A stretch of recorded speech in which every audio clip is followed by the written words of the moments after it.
তৃতীয় শ্রেণীর সুপ্রিয় শিক্ষার্থী, আসসালামু আলাইকুম ওয়া রাহমাতুল্লাহ। তোমাদের নতুন গণিত বইয়ের অধ্যায় 10 এর 109 পৃষ্ঠার প্রথম পর্বের আলোচনায় সাদর আমন্ত্রণ। লক্ষ্য করো, 109 পৃষ্ঠাতে যে কয়টা প্রশ্ন রয়েছে সেগুলো সবগুলোতেই 5 নম্বর দেওয়া হয়েছে। আমরা এই নম্বরগুলো পরিবর্তন করে একের পর এক সমস্যাগুলো সমাধান করব। এখানে আরো লক্ষ্য করো যে এখানে এই একটি সমস্যা, এই একটি সমস্যা এবং এই একটি সমস্যা, এই দুইটি সমস্যার কোনো নাম্বার দেওয়া হয়নি। আমরা এই প্রশ্নগুলোরও এই সমস্যাগুলোরও নম্বর দিয়ে সমাধান করব। তাহলে আসো শুরু করি। আমরা প্রথমেই আসি এই সমস্যাটির সমাধান নিয়ে।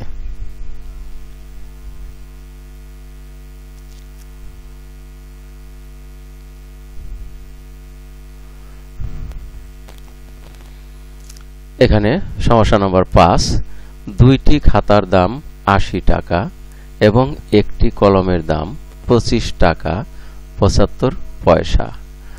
আরিশা দোকানদারকে এই জিনিসগুলো কেনার জন্য 200 টাকার একটি নোট দিল। দোকানদার আরিশাকে কত টাকা ফেরত দেবেন?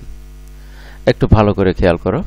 দুইটি খাতার দাম 80 টাকা এবং একটি কলমের দাম 25 টাকা 75 পয়সা। তাহলে এই দুইটি একত্র করতে হবে, অর্থাৎ যোগ করতে হবে। 80 টাকা আর 25 টাকা 75 পয়সা যোগ করতে হবে। তারপরে বলা হয়েছে যে আরিশা দোকানদারকে এই জিনিসগুলো কেনার জন্য 200 টাকার একটি নোট দিল। দোকানদার আরিশাকে কত টাকা ফেরত দেবেন? এখানে এই দুইটা যোগ করার পর যা হবে তা এই 200 টাকা থেকে বিয়োগ করতে হবে। বিয়োগ করলেই দোকানদার কত ফেরত দেবেন তা পাওয়া যাবে। অর্থাৎ এখানে এই সমস্যাটির সমাধান করতে আমাদেরকে দুইটি ধাপে সমাধান করতে হবে। প্রথমে যোগ করতে হবে এবং তারপর বিয়োগ করতে হবে। তাহলে আসো শুরু করি। আমরা প্রথমে যোগ করব। যোগের ক্ষেত্রে আমরা প্রথমে লিখব 80 টাকা।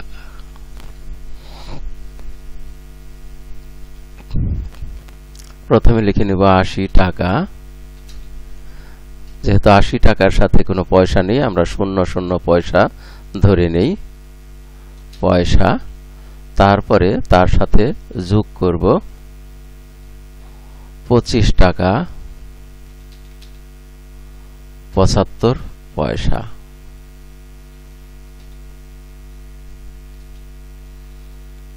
এটা আমরা উপরে নিচে বসিয়ে নিব। উপরে নিচে বসিয়ে নিয়ে এবারে যোগ করে দেই। এখানে যোগ করলে দেখা যাচ্ছে যে 0 পয়সা আর 75 পয়সা মিলে হয় 75 পয়সা। 75 পয়সা। আর এখানে টাকা যোগ করব। এখানে লক্ষ্য করো আছে 80 টাকা আর 25 টাকা। তাহলে 80-র এখানে একক স্থানে 0 আর এখানে 5 যোগ করলে হয় 5।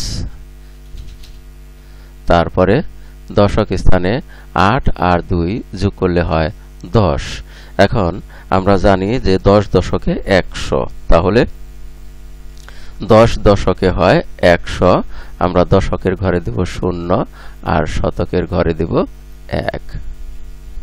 তাহলে আমরা এখানে এই দুইটি খাতার দাম এবং একটি কলমের দাম একত্রে পেলাম 105 টাকা 75 পয়সা। এবার আমাদের যা করতে হবে তা হলো 200 টাকার নোট দিল এবং দোকানদার এই টাকাটি রেখে আর বাকি টাকা ফেরত দেবে। তাহলে আমরা এখানে এই 200 টাকা উপরে লিখব। 200 টাকা তার সাথে পয়সা 00 পয়সা লিখি। এখান থেকে বিয়োগ করতে হবে। বিয়োগ চিহ্ন দিয়ে নেই। 105 টাকা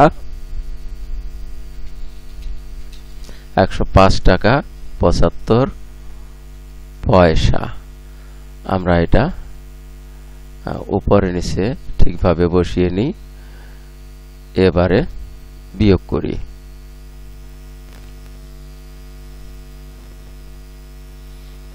এখানে লক্ষ্য করো যে 75 পয়সা এখানে আছে 00 পয়সা। 00 পয়সা থেকে 75 পয়সা বিয়োগ করা যায় না। এজন্য আমরা এই 200 টাকা থেকে 1 টাকা এই পয়সার মধ্যে নিয়ে যাই। তাহলে 200 টাকা থেকে যদি আমরা 1 টাকা পয়সার মধ্যে নিয়ে যাই, এই 200 টাকার মধ্যে থাকে 199 টাকা।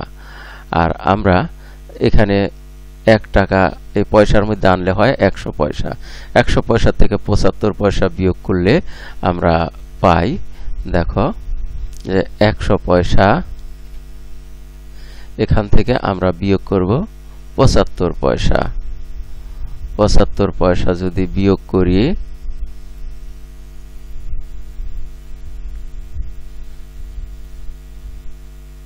সেক্ষেত্রে সাধারণ বিয়োগের মতো বিয়োগ করলেও আমরা ফলাফল পাব।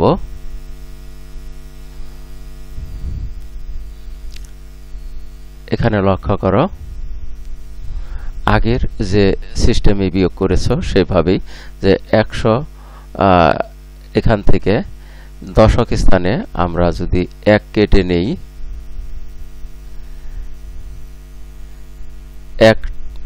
1 শতক পয়সাকে আমরা দশক স্থানে যদি নিয়ে যাই তাহলে হয় 10 শতক। এখন এই 10 শতক, আবার লক্ষ্য করো, এই 10 শতক থেকে আমরা মানে 10 দশক থেকে আমরা 1 দশক সরিয়ে নিলে এখানে থাকে 9 দশক, আর এখানে চলে আসে একক স্থানে 10 একক। এবার 10 একক থেকে 5 একক বিয়োগ দিলে পাওয়া যায় 5 একক। তার সাথে এই দশক স্থানে 9 দশক থেকে 7 দশক বিয়োগ দিলে থাকে 2 দশক। আর এখানে তো শতক স্থান, যেহেতু শতক স্থানে 1 ছিল, এখন নেই, এখন 1 সরিয়ে নিয়েছি, তাহলে এখানে 25 পাওয়া গেল। অর্থাৎ 100 থেকে 75 বিয়োগ দিলে 25 পাওয়া যায়। আমরা এটা জানি যে 100 টাকা থেকে 75 পয়সা, 100 পয়সা থেকে 75 পয়সা বিয়োগ দিলে আমরা 25 পয়সা পাই। অর্থাৎ 4টি 25 পয়সাতে হয় 100 পয়সা বা 1 টাকা। তাহলে আমরা এখানে 25 পয়সা লিখলাম। এবারে যেহেতু 100 টাকা থেকে আমরা নিয়ে নিয়েছি 200 টাকা থেকে নিয়ে নিয়েছি 1 টাকা এই পয়সার মধ্যে, সুতরাং এখানে আছে 199 টাকা। আর 199 টাকা থেকে আমরা বিয়োগ দেব 105 টাকা। তাহলে কত টাকা থাকে? এখানে লক্ষ্য করো, একক স্থানে এই 9 থেকে একক স্থানে 5 যদি বিয়োগ করি তাহলে বিয়োগফল হয় 4। তারপরে দশক স্থানে 9 থেকে 9 বিয়োগ দিলে 9ই থাকে। আর শতক স্থানে 1 থেকে 1 বিয়োগ দিলে কিছুই থাকে না, অর্থাৎ বিয়োগফল হয় 94। তাহলে আমরা এখানে লিখতে পারি যে 94 টাকা অবশিষ্ট। তাহলে আমরা রাফের অংশটুকু বাদ দিয়ে দিব বা কেটে দেব। এখানে আমরা বিয়োগ করে পেলাম 94 টাকা 25 পয়সা। তাহলে আমরা উত্তরটা লিখব এভাবে যে দোকানদার আরিশাকে দিল, দোকানদার আরিশাকে 94 টাকা 25 পয়সা ফেরত দেবেন। তাহলে এরকম 2 ধাপে আমরা এই সমস্যাগুলো সমাধান করে ফেলব। এবারে আসো আমরা পরবর্তী প্রশ্নের সমাধান করি, যা আমরা 6 নাম্বার হিসেবে লিখব।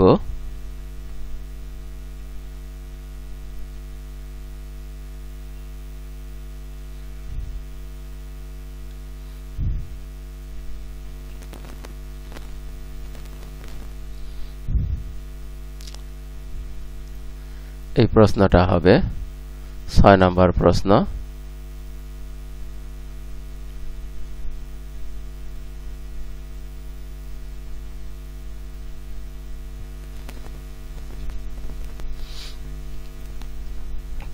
এখানে দেখো এই প্রশ্নটাতে কি রয়েছে, শিমুল 85 টাকা 75 পয়সার চাল এবং 45 টাকা 55 পয়সার সবজি কেনে, সে মোট কত টাকা খরচ করে। তাহলে এখানে এক ধাপে অর্থাৎ শুধুমাত্র যোগ করে এই প্রশ্নের সমাধান করা যায়। তাহলে আমরা প্রথমে লিখব 85 টাকা 75 পয়সা এবং তার নিচে যোগ চিহ্ন দিয়ে লিখব 45 টাকা 55 পয়সা এবং এটা উপরে নিচে বসিয়ে নিব। এবারে যোগ করে দেই। তাহলে কত পয়সা হয় লক্ষ্য করো, 75 পয়সা এবং 55 পয়সা। আমরা এই দুইটি পয়সা যদি একত্রে যোগ করি তাহলে এখানে লক্ষ্য করো একক স্থানে 5 এ 5 এ 10, 10-এর আমরা জানি 10 এককে একক স্থানে 10 হলে আমরা এটাকে 10 এককে 1 দশক বলতে পারি। তাহলে এককের ঘরে 0 দিলাম এবং দশকে 1 নিয়ে গেলাম, 1 দশকটা নিয়ে যাই দশকের স্থানে। দশকের স্থানে আছে 7 এবং 5, 7 আর 5 মিলিয়ে হয় 12, 12 আর এখান থেকে যে 1 দশক নিয়েছি তা মিলিয়ে হয় 13। তাহলে এখানে 13 দশক লিখব। এখন আমরা জানি যে 13 দশকে হলো 1 শতক এবং 3 দশক। 1 শতক আমরা জানি যে 100 পয়সাতে হয় 1 টাকা। তাহলে এখানে 3 দশক লিখি, অর্থাৎ পয়সাটা রইল এখানে, আর 3 দশক এবং 1 শতক, 1 শতক পয়সা আমরা এখানে নিয়ে আসব, তাহলে হবে 1 টাকা। এখন এই 1 টাকা আমরা এখানে পয়সাটা লিখে ফেলি। 1 টাকা আমরা যদি একক স্থানে যোগ করি তাহলে একক স্থানে আছে 5 আর 5 এ 10 আর 1 এ হলো 11। তাহলে এই একক স্থানে আসে 11, 11 হলো 1 দশক 1 একক। তাহলে একক স্থানে 1 লিখলাম এবং আর 1 দশক আমরা নিয়ে এই দশক স্থানে যোগ করব। দশক স্থানে যোগ করলে 1 আর 8 এ হলো 9, 9 আর 4 এ হলো 13। তাহলে আমরা জানি যে 13 দশকে হয় 1 শতক 3 দশক। তাহলে দশক স্থানে লিখব 3 আর শতক স্থানে লিখব 1। তাহলে আমরা এখানে যোগফল পেলাম 131 টাকা 30 পয়সা। এবারে আমরা উত্তর লিখব এভাবে, সে মোট 131 টাকা 30 পয়সা খরচ করে।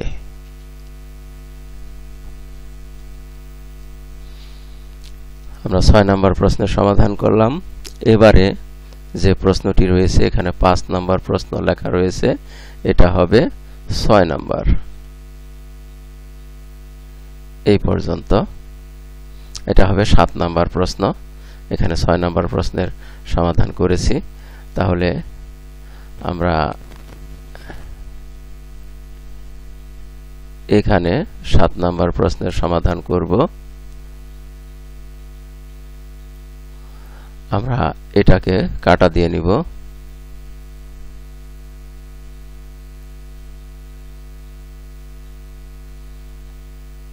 অর্থাৎ এই নাম্বারটা সঠিক নয়, এর পরিবর্তে আমরা এখানে নাম্বার দেব হলো 7 নাম্বার। তাহলে এটা হবে 7 নাম্বার। 7 নম্বর প্রশ্নে বলা হয়েছে মিতুর 135 টাকা 25 পয়সা ছিল, তার বাবা তাকে 65 টাকা 75 পয়সা দিলেন, তার কত টাকা হলো। তাহলে এটাও এক ধাপে শুধুমাত্র যোগ করে আমরা সমস্যার সমাধান করব। তাহলে এখানে লিখব 135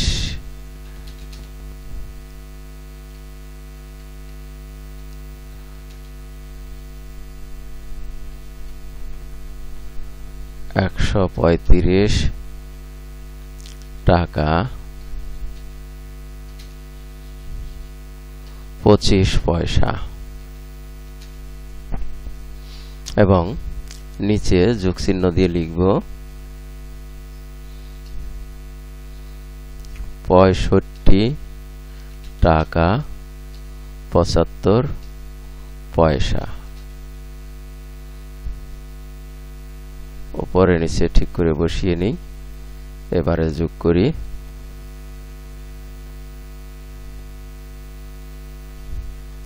এখানে দেখো 25 পয়সা আর 75 পয়সা। আমরা জানি 25 পয়সা আর 75 পয়সাতে হলো 100 পয়সা, আর 100 পয়সা হলে আমরা জানি যে 100 পয়সায় 1 টাকা। তাহলে এখানে পয়সার ঘরে আর কিছু রইল না, পয়সাগুলোকে আমরা 00 পেলাম, অর্থাৎ 100 পয়সায় 1 টাকা। আমরা 100 পয়সাকে 1 টাকা বানিয়ে নিলাম। এবার 1 টাকা এখানে যোগ করব, টাকার একক স্থানের সাথে যোগ করব। আমরা টাকার একক স্থানের সাথে যোগ করি। এখানে 5 আর 5 এ হলো 10, আর 10 এর সাথে আমাদের এখান থেকে পয়সার থেকে নেওয়া 1 টাকা যোগ করলে হয় 11 টাকা। এখন একক স্থানে 11 হয়েছে, 11 মানে হলো 1 10 1 11। তাহলে একক স্থানে লিখলাম 1 আর দশক স্থানে নিব 1। দশক স্থানের 1 আর এই দশক স্থানে 3 মিলে হলো 4, আর এই 6 মিলে হলো 10। তাহলে 10 দশকে আমরা জানি 100। তাহলে 10 দশকে 100 হলে দশকের স্থানে হলো 0, আর শতক স্থানে চলে গেল 1, আর এখানে আছে শতক স্থানে 1, তাহলে হলো 2। শতক স্থানে গেল 2। আমরা তাহলে যোগফল পেলাম 102 টাকা 00 পয়সা। তার মানে আমরা সরাসরি বলতে পারি 102 টাকা। তাহলে উত্তরটা লিখবে এরকম, তার সরি এখানে 102 টাকা না, সরি 201 টাকা। আমরা এখানে লিখব তার 201 টাকা হলো। তাহলে আমরা 7 নম্বর প্রশ্নের সমাধান করলাম। এবারে তার পরের প্রশ্নটা, এই প্রশ্নটাকে ধরব আমরা 8 নম্বর প্রশ্ন।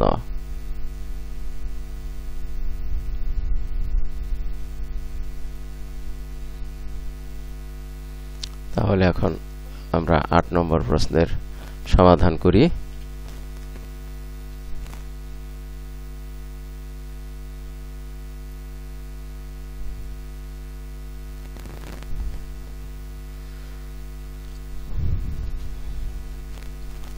आठ नम्बर प्रश्ने आछे तामान्ना 35 टाका 75 पयसा दिए एकटी बिस्कुटेर पैकेट किनलो। से दोकानदार के 50 टाकार नोट दिल। दोकानदार तामान्नाके कत टाका फेरत देबे? एटाও एक धापे करते होबे এবং তা হলো বিয়োগ। এই 50 থেকে বিয়োগ করব 35 টাকা 75 পয়সা। তাহলে আমরা প্রথমে 50 টাকা লিখব। 50 টাকা এবং 00 পয়সা লিখি। তার নিচে আমরা বিয়োগ চিহ্ন দিয়ে লিখব 35 টাকা 75 পয়সা। উপরে নিচে বসিয়ে নেই।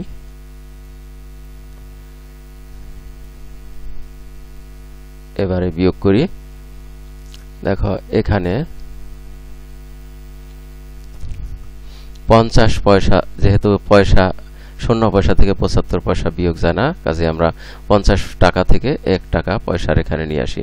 1 টাকা এখানে নিয়ে আসলে এখানে হলো 100 পয়সা, আর 100 পয়সা থেকে 75 পয়সা বিয়োগ দিলে পাই আমরা 25 পয়সা। 25 পয়সা। তাহলে আমরা এখানে পয়সা পেলাম 25 আর এখানে 50-এর পরিবর্তে হয়েছে 49 টাকা আর তার থেকে আমরা বিয়োগ দেব 35 টাকা আর বিয়োগ দিলে যা হয় লক্ষ্য করো এখানে একক স্থানে আছে 9 থেকে আমরা বিয়োগ দেব 5 বিয়োগ দিলে হয় 4 আর দশক স্থানে 4 আছে 4 থেকে 3 বিয়োগ দিলে হয় বিয়োগফল 1 তাহলে আমরা এখানে বিয়োগফল পেলাম 14 টাকা এখানে লিখব 14 টাকা আমরা এবারে উত্তর লিখব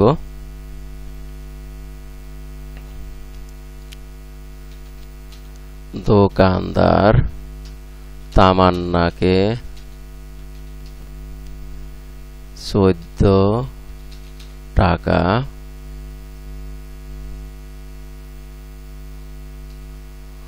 পঁচিশ পয়সা ফেরত দিল অর্থাৎ আমরা এই অংশটুকু দেখে উত্তর লিখব আর এর মধ্যে দিয়ে এই পাঠের শেষ প্রান্তে এসে পড়েছি এতক্ষণ ধৈর্য সহকারে সম্পূর্ণ ভিডিও দেখার জন্য তোমাদের সবাইকে জানাই অনেক অনেক ধন্যবাদ সেই সাথে পরবর্তী ভিডিও দেখার আমন্ত্রণ রইল thank you very much for watching and keep watching for the next video আসসালামু আলাইকুম ওয়া রাহমাতুল্লাহ